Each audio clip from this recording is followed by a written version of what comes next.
Who is the best player you have played with or against in your career? Sans hésitation, Ronaldo the phenomenal. Brazilian Ronaldo. Ronaldo Nazario. Ronaldo is our nine. Greatness is often spoken of as something built, a product of endless hours in the gym, relentless discipline, and repetition until perfection. But Ronaldo Luis Nazario de Lima was different. He was not built, he was born.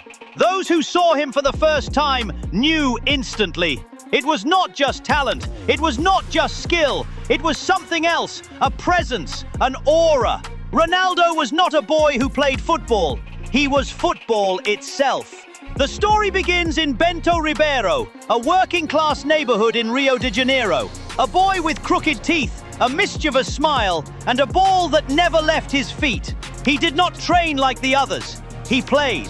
On the streets, on the beaches, barefoot until the soles of his feet burned.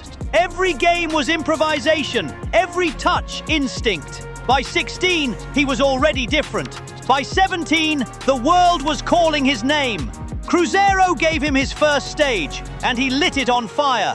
44 goals in 47 games. A teenager playing with the joy of a child and the killer instinct of a predator. Europe took notice. PSV Eindhoven brought him to the Netherlands. Cold weather, foreign language, new world, but none of it mattered. Ronaldo was universal. Defenders would later admit it was fear. They had never seen someone combine raw pace, power, and technical perfection like this. It was like trying to stop a hurricane with your hands.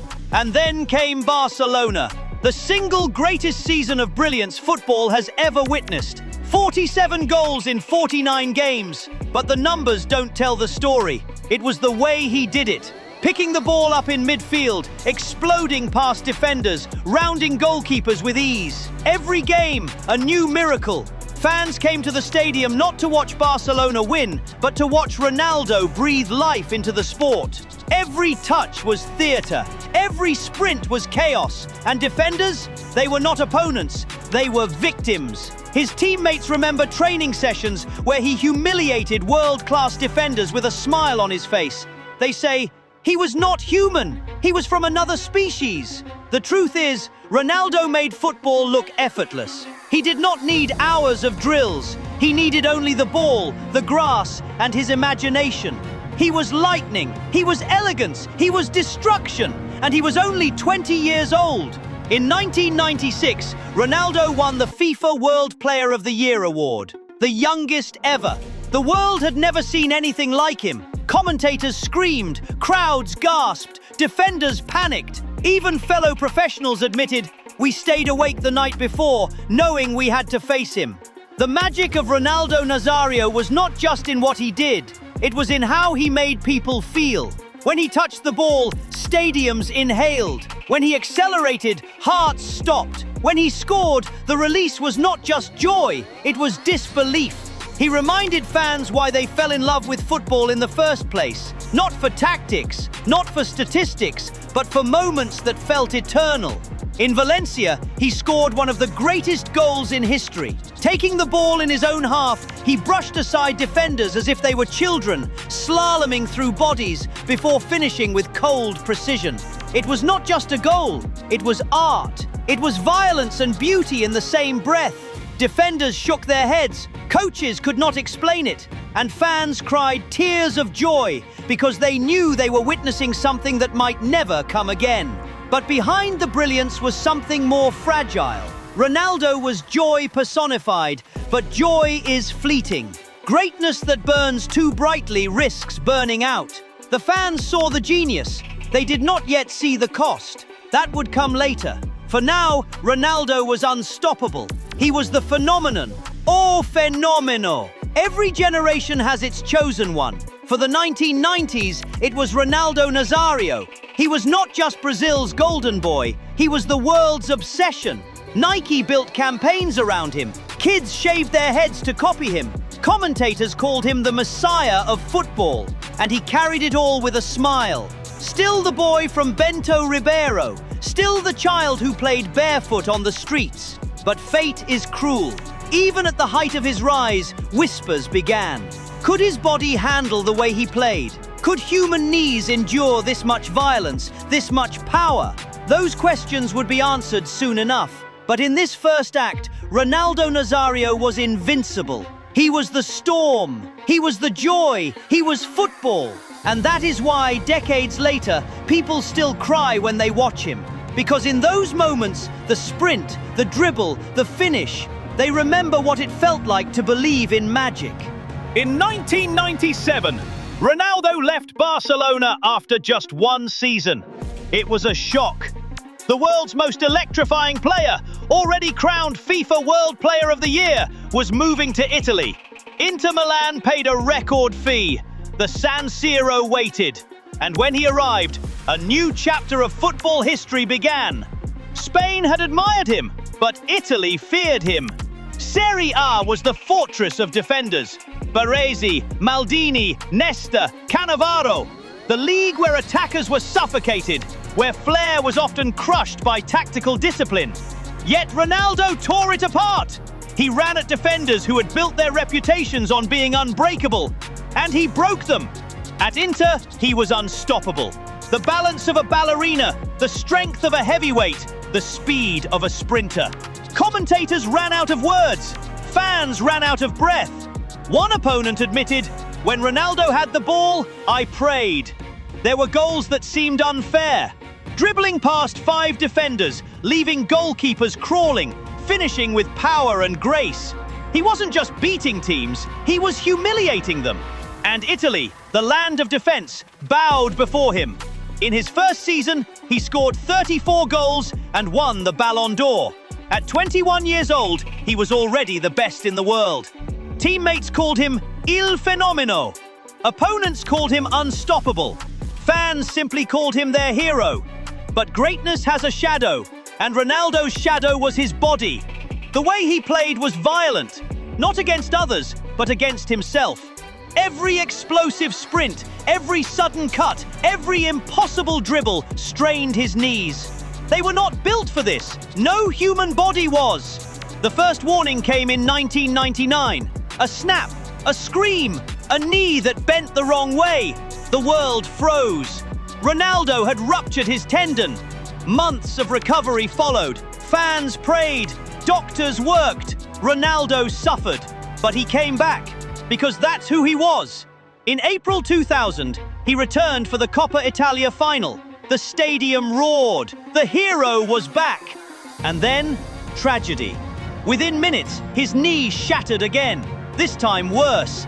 He fell to the ground, screaming, clutching his leg. It was more than pain. It was despair. The football world watched in silence. The strongest defenders had never stopped him, but his own body did. 3 years of his career, gone. Endless surgeries, endless rehab, endless doubt. Would he ever return? Fans felt helpless. They remembered the boy who made football look easy, and now they saw him broken, fragile, human. This was why people loved Ronaldo, because he was not a machine. He was us, a genius trapped in a body that betrayed him. Yet even in tragedy, the legend grew. Clips of his goals were replayed again and again, almost like prayers. Every fan whispered, if only he could come back. And somewhere in the shadows, Ronaldo was fighting. Through the pain, through the fear, through the doubt.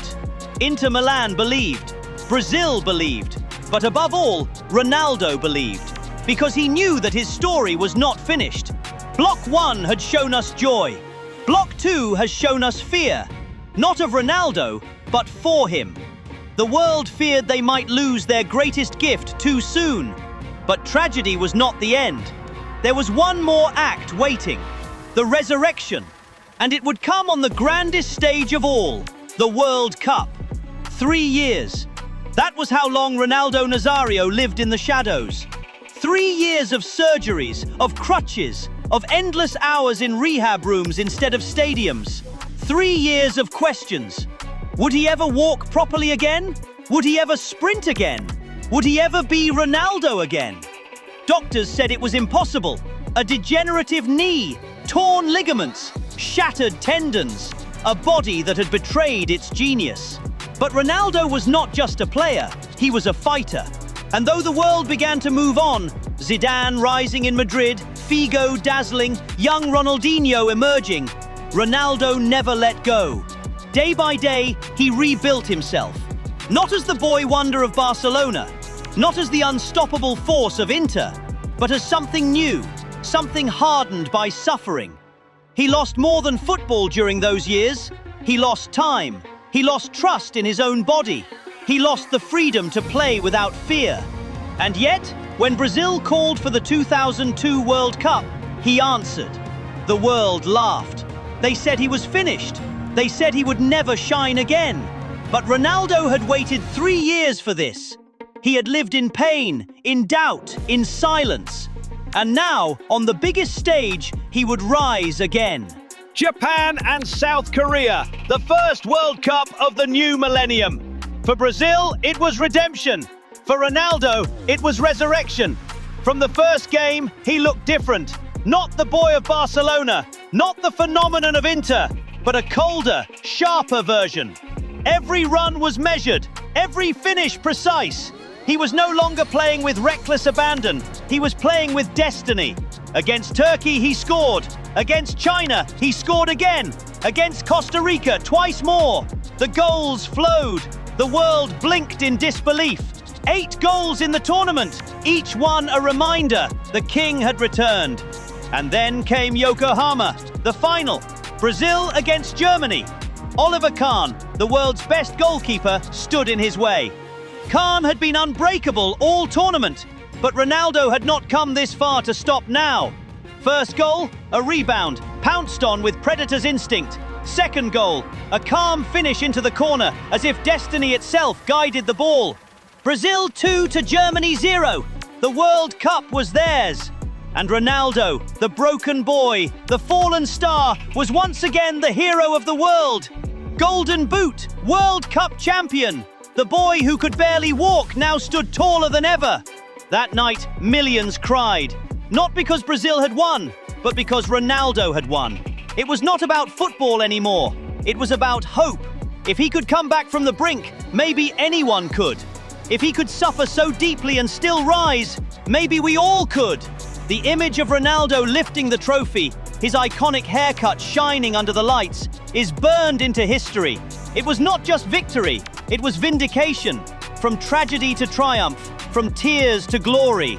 And in that moment, the world remembered why they loved him. Not for perfection, not for endless trophies, but for his humanity. Block 1 gave us the joy of his rise. Block 2 showed us the tragedy of his fall. Block 3 has given us resurrection. But every resurrection comes with a cost. Ronaldo had conquered destiny, but his body would never be the same. And so, as he moved on to Real Madrid, to the Galacticos, to his final years, the world watched with awe, with love, and with sadness. Because they knew this story was no longer about what he could achieve, but about what he had already given. After the World Cup of 2002, Ronaldo was no longer just a footballer. He was a myth reborn. Real Madrid came calling. The Galacticos project needed a striker.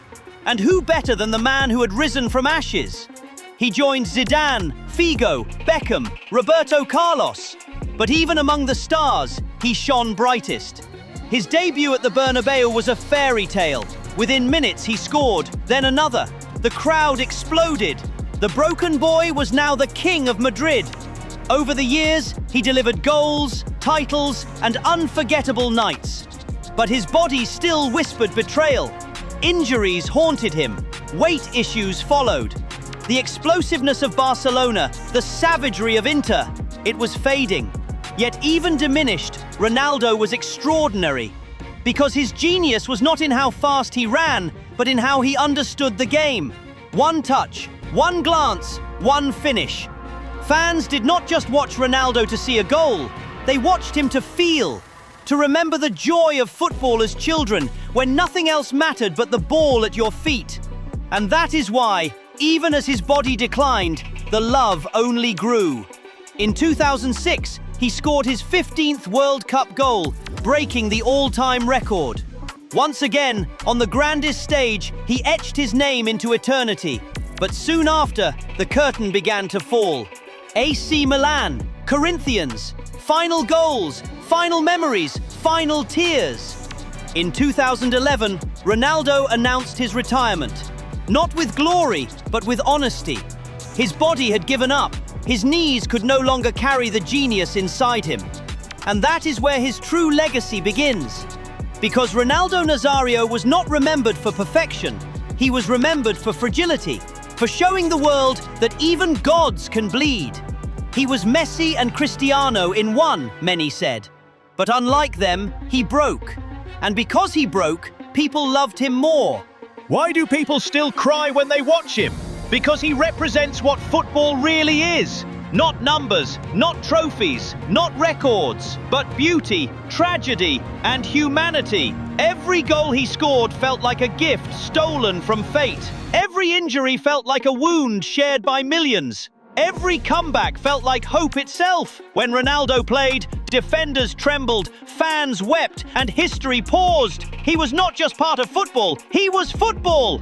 And now, decades later, his highlights still bring tears, because they remind us of a time when magic was real, and of how quickly magic can slip away. Block 1 gave us his joy, Block 2 gave us his fall, Block 3 gave us his resurrection, and Block 4 has given us his legacy. A legacy not measured in numbers, but in emotions. Not in perfection, but in humanity. Now listen closely. You have just relived the story of Ronaldo Nazario, but this story is not over. It lives through you.